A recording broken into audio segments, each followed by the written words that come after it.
ज्ञान की देवी माँ शारदा हम सभी को बुद्धि वैभव से संपन्न रखे।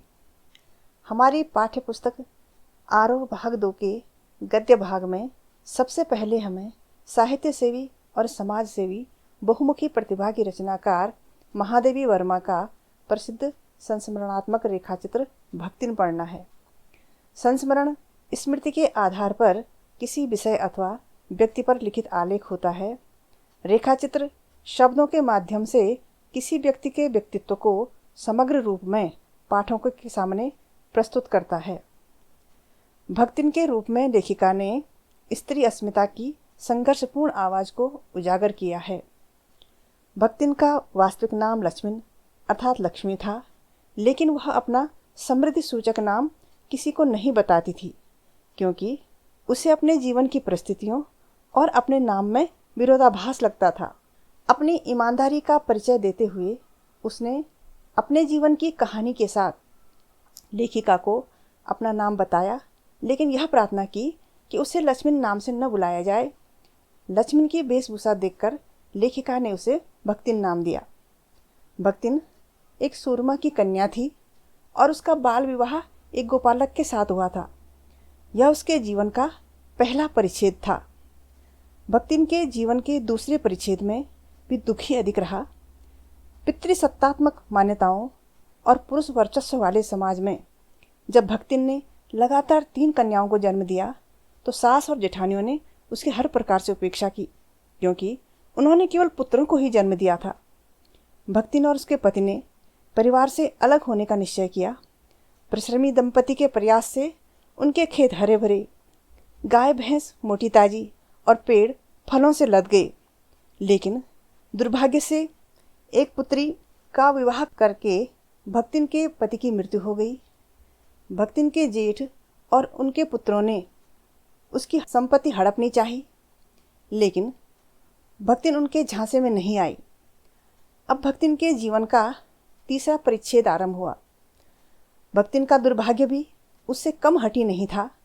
उसकी बेटी भी छोटी आयु में ही विधवा हो गई। भक्तिन के जेठ के लड़के ने एक षड्यंत्र रचकर उसकी बेटी का विवाह अपने आवारा साले से करा दिया, लेकिन यह थोपा हुआ वर न भक्तिन को भाया न उसकी बेटी को। उसकी सारी संपत्ति पारिवारिक द्वेष की अग्नि में झुलस गई। हार कर भक्तिन ने अपने जीवन की दिशा ही बदल दी।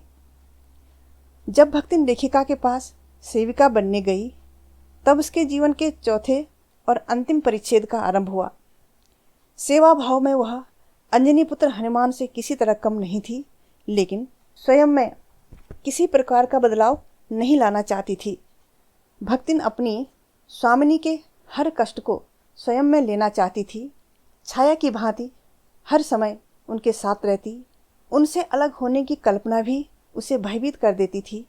लेखिका की रचनाओं में उसकी आंखें अपनी सहायता का अंश खोजती और उसकी दृष्टि कहती कि उसे निराश नहीं होना पड़ा। भक्तिन की इस अधूरी कहानी को लेखिका उसे खोकर पूरा नहीं करना चाहती। इस पाठ के अभ्यास प्रश्न जो बोर्ड परीक्षा में पूछे जाते हैं, आपको इस सत्र की गद्य खंड की अभ्यास पुस्तिका में करने हैं। पहला प्रश्न, भक्तिन अपना वास्तविक नाम लोगों से क्यों छुपाती थी? भक्तिन को यह नाम किसने और क्यों दिया होगा? तो भक्तिन का वास्तविक नाम लक्ष्मण अर्थात लक्ष्मी था। लक्ष्मी धन की देवी है और भक्तिन का जीवन हमेशा कष्टों तथा निर्धनता में ही बीता। उसे अपने नाम और जीवन परिस्थितियों में विरोधाभास लगता था।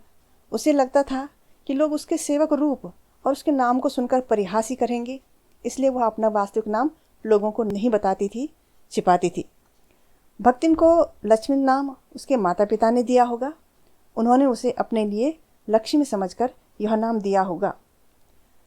अब प्रश्न चौथा हमने करना है कि भक्तिन अच्छी है, यह कहना कठिन होगा क्योंकि उसमें दुर्गुणों का अभाव नहीं है। तो लेखिका ने ऐसा क्यों कहा होगा? इसका उत्तर इस प्रकार से होगा कि लेखिका ने ऐसा इसलिए कहा क्योंकि भक्तिन में कुछ दुर्गुण भी थे। पहला, वह लेखिका के इधर उधर पड़े रुपये पैसे भंडारघर की मटकी में छिपा कर रख देती है, लेकिन उसे वह चोरी न मानकर संभाल कर रखना बताती है और पूछने पर तर्क शिरोमणि के समान शास्त्रार्थ के लिए चुनौती दे देती है। दूसरा, वह अपनी स्वामिनी के क्रोध से बचने के लिए बात को इधर उधर करके बताती है और उसे झूठ बोलना नहीं मानती। तीसरा, वह शास्त्रों से संबंधित बातों को अपने अनुसार सुलझाती है, अर्थात उनकी व्याख्या अपने इच्छानुसार करती है। चौथा, वह दूसरों को अपने अनुसार बना लेना चाहती है, लेकिन अपने संबंध में बदलने की किसी प्रकार की कल्पना संभव नहीं मानती। आज इतना ही, शेष अगले भाग में।